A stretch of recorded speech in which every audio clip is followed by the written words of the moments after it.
যার নিচ দিয়েও গাড়ি চলে, উপর দিয়েও গাড়ি চলে। কথা বলছি বগুড়া শহরের সবচেয়ে পুরাতন আন্ডারপাস নিয়ে। এই আন্ডারপাসের কারণে 25 থেকে 30 হাজার লোকজন নিরাপদে চলাচল করতে পারে।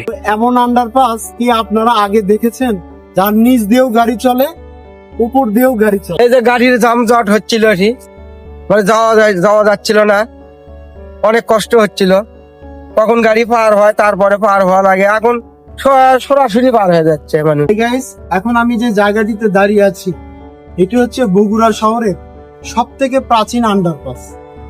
যে আন্ডারপাসের উপর দিয়েও গাড়ি চলে, নিচ দিয়েও গাড়ি চলে। দেখতে সামান্য হলেও এই আন্ডারপাসের কারণে এই এলাকায় অনেক দুর্ঘটনা এখন দেখা যায় না। কি আপনাদের সুবিধা হয়েছে? হ্যাঁ, সুবিধা আছে। কি কি সুবিধা হয়েছে?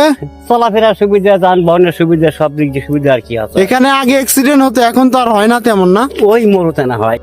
আমি এখন যে জায়গাটিতে দাঁড়িয়ে আছি এটি হচ্ছে আন্ডারপাসের ওপরের অংশ।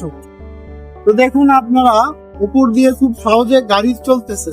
এটা বগুড়া শহরের দ্বিতীয় বাইপাস নামে খ্যাত। উপর দিয়ে পুরা ঢাকা রংপুরগামী বাসগুলো এই রাস্তা দিয়ে চলাচল করে। কত সালে হয়েছে মনে আছে কি আপনার? না, আমার অতদূর মনে নাই, বোধহয় তাও তো মনে করেন 30 বছর আগে।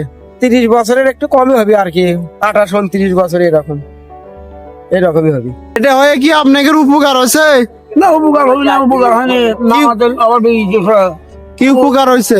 ভালো উপকার হবে। আগে নাকি গাড়ি অনেক দাঁড়ায় থাকতো, এখন থাকতে হয় না? না, একটু হয়, কোনো অসুবিধা নেই। চলাচলে আপনার সুবিধা হয়েছে না? হ্যাঁ, ইনশাল্লাহ। শিশু কিশোররা নিরাপদে বিদ্যালয়ে গমন করতে পারে। দেখতে সামান্য হলেও ছোট এই আন্ডারপাসের কারণে বগুড়া শাহজাহানপুর উপজেলার মাদলা, নিশ্চিন্তপুর, সাজাপুর, খট্টাপাড়া সহ এই এলাকার মানুষজনের কাছে এটি একটি সেফ এক্সিট। এছাড়া ঢাকা, রংপুর, দিনাজপুর, পঞ্চগড়গামী বাসগুলো কোনো ঝামেলা ছাড়াই এর ওপর দিয়ে চলাচল করে। আন্ডারপাসটির অবস্থান মাদলা বাজার সংলগ্ন, অর্থাৎ বগুড়ার শাহজাহানপুরের মাদলা নামক বাজারে, যেটি অনেক পুরাতন এবং ঐতিহ্যবাহী স্থান। আন্ডারপাসটি হওয়ার আগে এখানে অনেক অ্যাক্সিডেন্ট ও যানজট দেখা যেত, কিন্তু এখন প্রায় আর হয় না বললেই চলে। দেখতে সামান্য হলেও এটি মানুষের অনেক উপকার করে আসছে আজ অবধি। পাশাপাশি বিভিন্ন উৎসব এবং ছুটির দিনে জায়গাটিতে ছবি তোলা, প্রিয়জনদের সাথে ঘোরাফেরার জন্য একটা উপযুক্ত স্থান।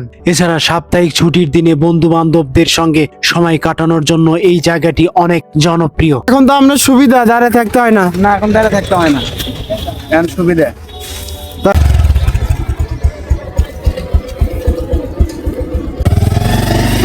হ্যালো গাইস, এখন আমরা আন্ডারপাসের উপর থেকে নিচের অংশে যাওয়ার জন্য একটু কষ্ট করতে হচ্ছে। আমরা বাইক নিয়ে এখন নিচের অংশে যাব। নিচের অংশে যাওয়ার সরাসরি কোনো রাস্তা না থাকায় একটু ঘুরে যাইতে হচ্ছে। ঘুরে যাওয়ার জন্য আপনাকে আন্ডারপাসের থেকে 20 গজ সামনে এই রাস্তা ধরে যাইতে হচ্ছে। এই রাস্তা ধরে 1 মিনিট যাওয়ার পরে আমরা আন্ডারপাসের নিচের অংশে চলে যাব।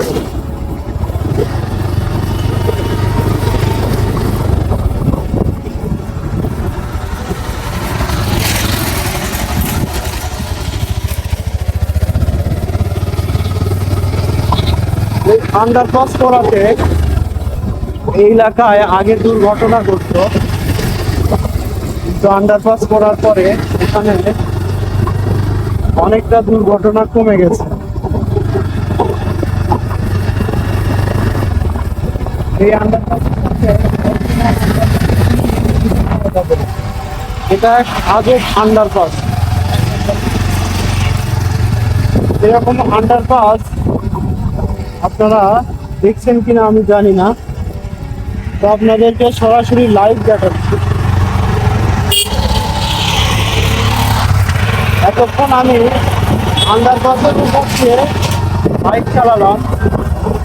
এখন আপনারা দেখতে পাচ্ছেন এই হচ্ছে আমাদের সেই কাঙ্ক্ষিত আন্ডারপাস।